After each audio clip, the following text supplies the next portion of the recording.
All right, everyone, get ready. Because today we are going deep into the world of bird parenting.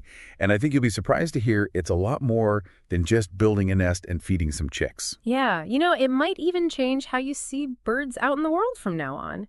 We're going to be looking at this book, Bird Parenting, from nests to brood parasites. And it goes way beyond just the simple stuff and into some really surprising stuff. All right, so the book starts off by talking about the eggs themselves. I mean, did you know that a hummingbird egg is like the size of a Tic Tac? Yeah. And an ostrich egg, you need like over 100 pounds of pressure to crack it open. Yeah, that's right. And even the shapes are different. Like birds that are good at flying tend to have these longer, almost pointy eggs, and that helps them be more aerodynamic, when they're flying. Like even before the birds even hatch.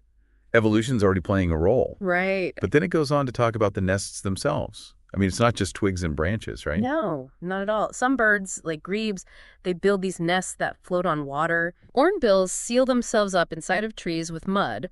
And there are swifts that nest behind waterfalls. Waterfalls. That sounds a little extreme. Why would a bird nest behind a waterfall? Well, if you think about it, it's actually a pretty safe place. Almost no predators can get to them. And the water keeps the nest nice and cool and clean. So from like building these crazy elaborate nests to these extreme locations, it seems like birds have really mastered this whole nest building thing. Yeah. But how much of that is just pure instinct versus something they learn? Well, there's definitely an instinctive element, but they also learn and they get better at it over time. Like some birds will have these signature weaving patterns for their nests, almost like their own personal touch, and some will actually change up how they build based on the weather or what materials are around. There's even evidence that some birds will nest near hawk nests on purpose. What, near a hawk's nest? Why would they do that? That seems counterintuitive. Well, it might seem that way, but hawks are like top predators, so other birds, like jays, wouldn't dare come near a hawk's nest. Oh, so they're using the hawk as like a bodyguard. Exactly. They're getting protection from a much bigger bird. That's pretty smart.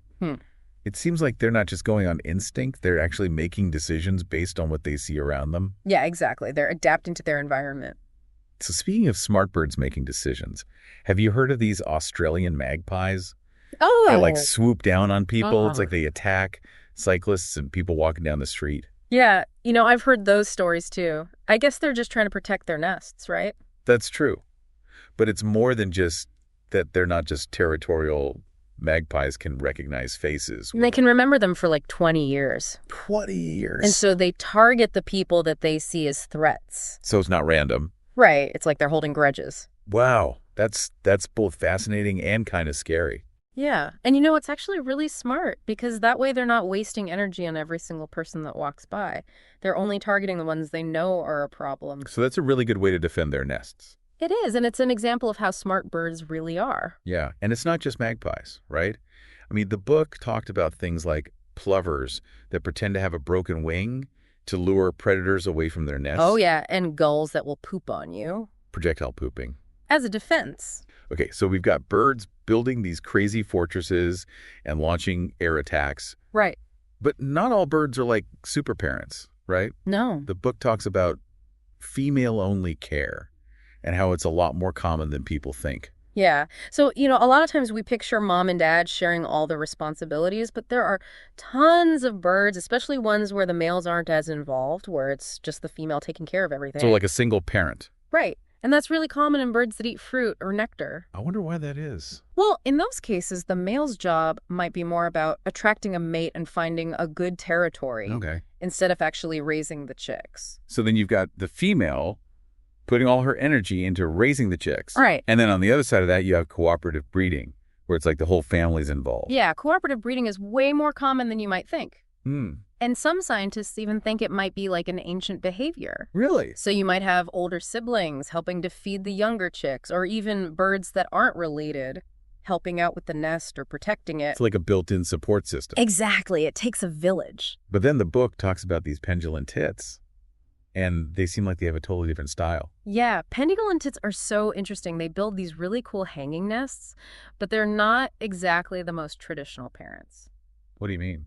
Well, sometimes one parent might abandon the eggs, and sometimes both of them do. Where both parents just leave. Yeah, and we don't totally know why, but it might be because they live in places where the environment can change really quickly. So if there's not enough food, they might just abandon the nest and try again later when things are Yeah. better. They're like cutting their losses. Yeah, and it just goes to show that there's no one right way to be a parent in the bird world. And sometimes it can get even more extreme. The book mentions something about eclectus parrots, where the mothers will sometimes kill their own sons. Yeah, that's a really strange one. It seems counterintuitive, but female eclectus parrots will sometimes get rid of their male chicks to give their daughters a better chance. Why would they do that? Well, it all comes down to these nesting hollows, which are like little cavities in trees that they use for nests, and they're really hard to come by. So the females are making sure their daughters, the ones who are more likely to be able to find a nesting hollow and raise their own chicks, have the best chance of survival. Wow, it's almost like a survival tactic because things are so scarce. It is, and it shows how evolution can lead to some pretty surprising behaviors. So we've seen everything from birds that are like super protective to ones that seem almost neglectful. Yeah, It seems like bird parenting is way more complicated than people realize. definitely. What other surprises are in store for us as we keep going? We still need to talk about those cases where birds will raise chicks from a completely different species. Oh, right, like interspecies adoption or something. Exactly. And then there are the brood parasites, the masters of deception, who trick other birds into raising their young for them. I can't wait to hear more about them. It sounds like we're just getting started. We are. So we've seen how some birds are like these incredible protectors, defending their nests and all the different ways they care for their young. But now I'm really curious about those birds that take care of chicks that aren't even their own. You know, the book called it interspecies care. Mhm. And honestly, it's kind of sweet to think about after all the intense stuff we've been talking about. It really makes you wonder, like, do birds even know what species they are? I mean, there are some really amazing examples. Like, there was this loon that raised a bunch of eider ducklings, and then there was this owl that raised some hawk chicks. Oh, And there was even this crow that became like a surrogate mom at a wildlife sanctuary. that's crazy. I mean, you'd think that birds would only care for their own kind, right? You would think so, but there are a few different things going on. Sometimes it might just be a mistake. Like if the chicks look similar enough, the bird might not even realize they're not her own. And then sometimes it's probably just instinct. Birds have this really strong urge to care for anything that looks like a helpless little chick. So it's like their parenting instincts take over. Exactly. And there are even cases where birds will feed chicks that aren't even related to them, like chicks from a different nest. Sometimes they'll even feed those chicks more than their own. Wow, so it's like this urge to care for chicks just kicks in no matter what. Right. It's pretty amazing when you think about it. It really shows you that there's more to the bird world than meets the eye. But now I want to talk about those brood parasites. Those birds that trick other birds into raising their chicks. They sound like the ultimate con artists. They really do. And there are a lot of different kinds of brood parasites, too. Really? Yeah, like you have the cuckoo finch, which is this tiny bird that lays its eggs in the nests of these little warblers. And then you have the cowbird, which is bigger, and it lays its eggs in the nests of all sorts of songbirds. That's so sneaky. Why wouldn't they just raise their own chicks? I mean, it seems like a lot of work to go through all that trouble. Well, if you think about it from an evolutionary perspective, it's actually really smart because they don't have to waste energy on building a nest or keeping the eggs warm or even feeding the chicks. They just let another bird do all the hard work so they can have more babies and spend less time taking care of them. That makes sense, especially if they're not very good at building nests or if they don't have enough food to feed a whole bunch of chicks on their own. But it's got to be tough on the bird that gets tricked, right? Oh, yeah. It can be really hard on the host parents because those parasite chicks often hatch earlier and they grow faster, and they're really good at getting the host parents' attention, so they end up getting most of the food. So it's not just freeloading, it's actually like competition. Yeah, and sometimes those brood parasite chicks will actually kick the host's own chicks out of the nest, or they'll just eat all the food so the host's chicks starve to death. That's awful. It's crazy how nature works sometimes. It is, but it's important to remember that nature doesn't have the same morals as humans. Brood parasitism is just a way that some birds have evolved to survive. It's just another example of how many different ways there are to be a parent in the bird world, I guess. But do the host birds ever fight back? I mean, have they figured out ways to stop these brood parasites? Some birds have evolved the ability to recognize eggs that aren't theirs, and they'll either get rid of them or they'll abandon the nest altogether. So they're like playing detective. Yeah, they're looking for clues to see if any of the eggs are imposters. What do they do when they find one? Well, sometimes they'll just peck a hole in it and throw it out of the nest, or they might bury it under a bunch of other nest material. So it's like this constant battle between the brood parasites and the host birds. It is, each one is trying to outsmart the other. It's called co-evolution. That's fascinating. Yeah. Makes you wonder who's winning in the end. It's hard to say. It's a back and forth kind of thing. Sometimes the brood parasites are ahead, and sometimes the host birds figure out a new way to defend themselves. It just goes to show that nature is constantly changing. But going back to the brood parasites for a second, I mean, it's easy to think of them as the bad guys. But is that really fair? That's a good point. We tend to see things from a human perspective, but brood parasitism is just a natural behavior that's helped these birds survive for millions of years. So maybe instead of calling them deadbeat dads, we should just try to understand why they evolved this way. Right, and it's not always a bad thing either. Sometimes it can actually be beneficial for the host bird because it might scare away predators or help keep the population balanced. That's interesting. So it's not as simple as good guys and bad guys. No, nature is much more complicated than that. Now I want to hear more about those megapodes, those mound-building birds we talked about earlier. They seem like the total opposite of brood parasites. Right, like they're super hands-on when it comes to building the nest, but then they just leave the chicks to fend for themselves. Yeah, it's a really interesting strategy. So they put all this effort into creating the perfect nest, and then they're like, good luck, kids. Pretty much, but it works for them. I'm ready to dive into the world of megapodes and see how that all plays out. What kind of challenges do those super independent chicks face, and how do they survive without their parents to help them? All right, so let's talk megapodes. These birds, they're like the ultimate DIY parents. You know, they build these crazy mounds to hatch their eggs, and then they just kind of peace out. Seems kind of harsh, but I guess it works for them, right? Yeah, it might seem like neglect, but it's actually really sophisticated, and it's perfect for their environment. Like, take the brush turkey, for example. The males, they spend months building these mounds, carefully collecting all this organic material. It's not just a random pile of leaves and dirt. They're basically engineers. Yeah, and the female brush turkeys, they're pretty picky too, right? Like it's not just any old mound that'll do. Oh yeah, for sure. The quality of the mound is super important for brush turkeys. The females are looking for a male who can build a good, solid mound, one that's going to keep the eggs at the perfect temperature. And humidity? It's all about giving their chicks the best possible start in life, even if they're not going to be around to help them once they hatch. So it's like they're putting all their effort in up front, creating this perfect little nursery, and then they just trust that the chicks will be able to take it from there. But what about that built-in thermometer the book talked about? How do they know how to keep the temperature just right? Well, scientists think that brush turkeys, and probably other megapodes too, they have this really sensitive temperature sensor in the roof of their mouth.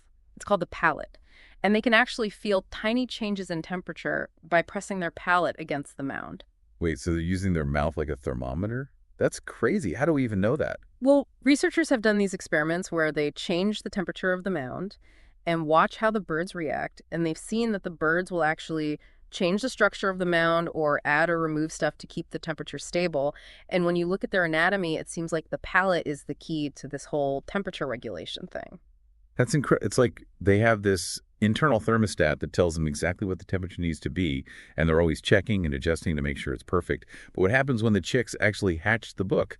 Said they're super precocial, which I guess means they're born pretty much ready to go. Exactly. Unlike most baby birds that hatch out all helpless and blind megapode chicks, they come out of the mound with feathers and their eyes open, and they can run around and eat and even fly within a few hours. Wow. They don't waste any time. But if they're so independent, then why do so many of them die?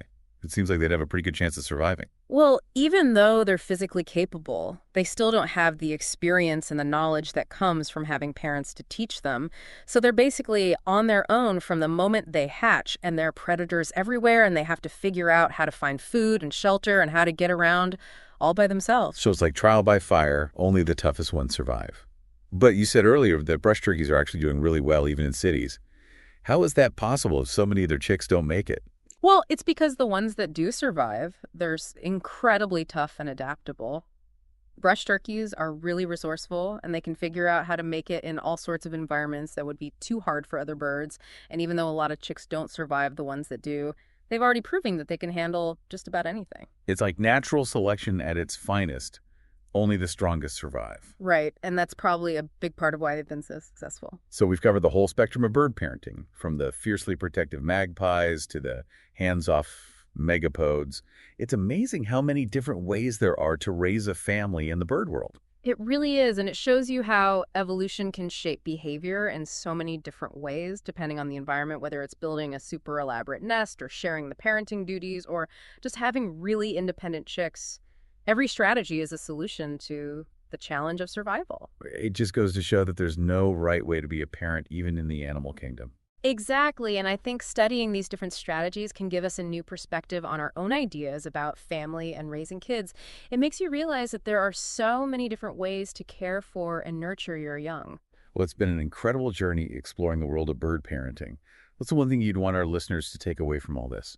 I think the most important thing is to just approach nature with curiosity and an open mind. Birds have evolved all these amazing parenting strategies, each one perfectly adapted to their own little niche in the world. There's no good or bad, just different ways of making sure their chicks survive. That's a great point, and it's something we can apply to more than just birds. It reminds us to observe and ask questions and appreciate the incredible diversity of life on Earth. Who knows what other secrets and strategies are out there just waiting to be discovered? Exactly. That's what makes nature so fascinating. There's always something new to learn. So to all our listeners out there, next time you see a bird, take a minute to think about everything it's been, through all the challenges it's faced, and the incredible things it's evolved to do to make sure its species continues on. You might just see these feathered friends in a whole new light. Thanks for joining us on this deep dive